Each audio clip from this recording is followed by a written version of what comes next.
सरकारनि जिथुनिखि बावैसो जुलाइनि 17 आरो 20 खालार खालि जिथु थांखि लाजावदों आरो 22 खालार खालि जिथु नटिफिकेसन होदों बेवहाय जोङो नुदों जे माने नेशनेल एडुकेशन पलिसिनि हेंथा आरो बर' राव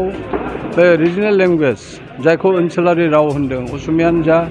बर'आनो जा बेंगलियानो जा बेनि हेंथायै बिथांमोनहा थांखि माखासे दङ जेरैहाय माने 1 आगस्टनिफ्राय 1 आगस्टनिफ्राय खुनु स्कुल सोरखारि खालामनाय जानाय नङा बेखौ जोङो गनायनानै लानो हाया खारन जोंहा माने बहुद माने जोंहा बे सरखारि एबा आनप्रभिन्सियेलाइज स्कुलफोर दङ कलेजफोर दङ जों बेखौ प्रभिन्सियेलाइज खालामनो थाखाय जों दाबि दावा खालामबोबाय थादों दा बे बिथिङावनो आसाम सरकारा जिथुनिखि सिद्धान्त लादों थांखि लादों जों बेखौ गनायनो हायाखै बिनि बागैबो नोंथांमोना मिथिगौ जे जेसेबांनाखि मिक्स मिडियाम दङ मोनसे जिल्लायाव गंबानिफ्राय गं 10 बिथांमोनहा मिक्स मिडियामखौ सेलेक्ट खालामनानै इंलिसाव कनभार्ट खालामनानै बिथांमोनहा माने CBSE कर्स बिथांमोनहा बाहायगोन बेबो जोंहा गोबां माने मिक्स मिडियाम दं जे BTRनि सिङावबो दं आरो BTRनि बायजोआव जोंहा बर' कसारि अट'नमास काउन्सिलनि सिङाव बहुद मिक्स मिडियाम दं जेरै असमियाया प्रभिन्सियेलाइज बावहाय माने बर'खौ माने इन्ट्रडिउस खालामनाय बे मिक्स मिडियामखौ बिथांमोनहा इंराजियाव कनभार्ट खालामनानै बिथांमोनहा CBS कर्स बानायनो नागिरदों आरो मोनसेया जाहैबाय आसाम एसेम्ब्लिनि 126टा समस्तियाव सासे MLA आ बिथांमोनहा मोजां स्कुलखौ सायख'नानै हायार सेकेन्डारियानो जा बा गोजौ फरायसालियानो जा बिथांमोनहा सायख'नानै बे स्कुलखौ बे फरायसालिखौ बिथांमोनहा इंलिस मिडियाम कनभार्ट खालामगोन आरो CBSE कर्स बिथांमोनहा खालामगोन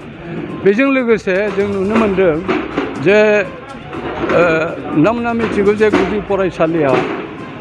माने गावनि बिमानि रावजों फरायबोनाय मोनसे माबा दं आरो बियो हारिमायारि सोलोंथाइ खान्थिनि गेजेरजोंबो माने गावनि बिमानि रावजों फरायनो मोनगोन आप टु क्लास 5 गाइडलाइन दंखायो आरो बे गाइडलाइन मथे बिनिफ्राय 6, 7, 8 रिजनेल लेंगुवेज बेनिफ्राय 9, 10, 11, 12 रिजनेल लेंगुवेज और इंलिश बे गाइडलाइन दङ बे मेन्डेटरि नङा बेनिखायनो आसाम गभर्नमेन्टआ होनदों क्लास 3 निफ्रायनो बिगियान आरो सानखान्थि मेथमेटिक्स आरो साइन्स बेखौ माने इंराजि खालामनानै बिथांमोनहा जिथुनिखि माने NEP नि गाइडलाइन दङ बेनि हेंथा खामानि मावनाय बायदि जों नुदों बेनिखायनो जोङो होनदों जे डुवेल मिडियाम जानांगौ गथ' गथायफोरनि थाखाय डुवेल मिडियाम जानांगौ आरो डुवेल मिडियाम जायोबा गथ'फ्रा गावनि बिमा रावजों सोलोंथाइखौ गुनगथ शिक्षाखौ लानो हागोन गाहाम सोलोंथाइखौ लानो हागोन जोंनि खोथा बेनिखायनो जोङो दा बर' थुनलाइ आफादा थांनाय 24 जुलाइ खालि जोंहा माने मिरु मावफुं मेल जादोंमोन क'क्राझाराव जोङो प्रेस मिटनि गेजेरजोंबो बुंदों जे बे सरकारनि थांखिखौ जों मानिनानै लानो हाया बेनि उनावहाय जोङो 22 जुलाइ खालि जोङो दुलाराय बर' फरायसा आफाद बर' थुनलाइ आफाद जोङो बड'लेण्ड गेस्ट हाउस गुवाहाटियाव जोङो जयैनो सावरायनानै जों मोनसे सिद्धान्त लादों दिनैनि जेरोखोम नैबे जों सांग्रांथि मेल बे सांग्रांथि मेलखौ जों लाग्रोनो जिल्लायाव लानानै जिल्लानि सोद्रोमा बिथांमोना मावथिफ्रा मा बुङो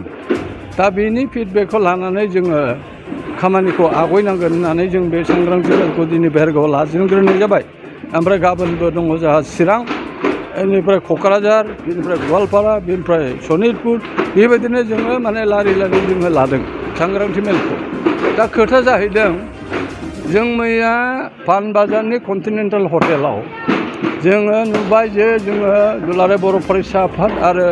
बर' थुनलाइ आफादल' जोङो दावहा नांब्ला जानाय नङा बे इस्युआ असमिया रावारिफोरनिबो खहा आरो गुबुन माने बिमा रावनि माने फरायसाफोरनिबो बे जेंना बेनिखायनो जों असम साहित्य सभा आसु दुलाराय बर' फरायसा आफाद आरो बर' थुनलाइ आफाद जोङो मोनब्रै हारिमायारि आफाद ज' जानानै जों मोनसे रिजलिउसन लादों आरो आसाम गभर्नमेन्टखौ जोङो बेखौ थाबैनो बोखानानै लानो थाखाय जिथु नटिफिकेसन बेखौ बोखानानै लानो थाखाय जों खावलायदों थाबैनो जोङो गिबि मन्थ्रिनो मोनसे गोख्रों जों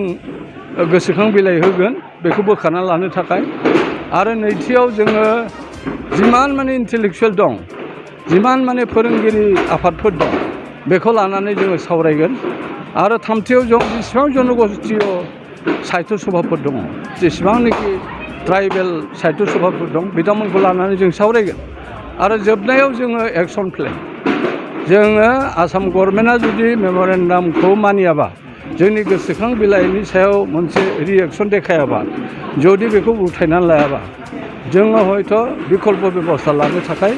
जोङो मोनसे थांखि लादों बे मोनब्रै थांखिनि गेजेरजों जोङो मैया जों हगारदों प्रेस मिटआव हगारदों आरो दिनै गासिबो खौरां बिलाइयावबो ओंखारजोब्बाय बेनिखायनो आं सानो जे आसाम सरकारा थाबैनो बिनि राहाखौ लानांगौ आरो लायाबा खिन्थु आसामनि जिथुनाखि बिमा रावजों सोलोंनाय बे माने हारि आरो हारिसाफ्रा बिराद खहा जागोन होननानै जों सानो जों नुबाय आसाम सरकारा जिहेतु बिटिआर गोरोबथानि गेजेरजों मोनसे माने 6.30 क्ल'ज दंमोन बेनि गेजेरजों ना बे नोंथाङा थिगैनो बुंदों जे जोङो नो मर स्कुल प्रभिन्सियेलाइजेसन होननाय लोगो लोगो जों नुनो मोनबाय जे बिटिआर सुक्तिनि मोनसे क्ल'जआव 6.3 बे क्ल'जआ हेम्पार जागोन आरो बेवहाय रोखायै लिरनाय दं गासैबो भेन्सार स्कुल आरो कलेजफोरखौ निट बेस्डआव प्रभिन्सियेलाइज खालामनाय जागोन गभर्नमेन्ट सोरखारि खालामनाय जागोन जुदि बे माने नटिफिकेसननि गेजेरजों बिथांमोनहा जुदि खामानि मावोबा होमबाना बिटिआर सुक्तिनि 6.3आ बिराद मोनसे माने माबा जागोन बे एंगारजानाय बायदि जागोन आरो बेखौ थगायनाय बायदि जागोन बेनिखायनो जोङो होनदों जे 6.3खौ लागु खालामनांगौ आरो बे क्ल'जनि गेजेरजों जेसेबांनाखि भेन्सार स्कुल दं कलेज दं बेखौ सोरखारि खालामनांगौ नोंथांनाव हान्थु सिं गोदोना आखाइनि आसि सिंस्रि दाफोना सानाय आफादावनि सानाय आथिं मिजुनाय सानाय खर' जरा सानाय आथिं फारनैबो बोलो मोनै जानजि सानानै आथिङाव साहैनाय जायखिजाया गोजामनिफ्राय गोजाम सानाय जादोंब्ला नोंथांमोना जिंगासिनो नांला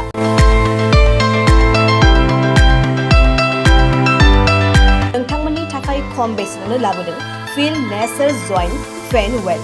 बे थाव मालिसखौ फुनोब्लानो नोंथांनि गासै सानाय जेंनाया खारगोन अब्ला मानोथो गोबाव खालामखो अर्डार आरो गोबां मोनथिनो थाखाय नैबे जानबुं नङाव फन खालाम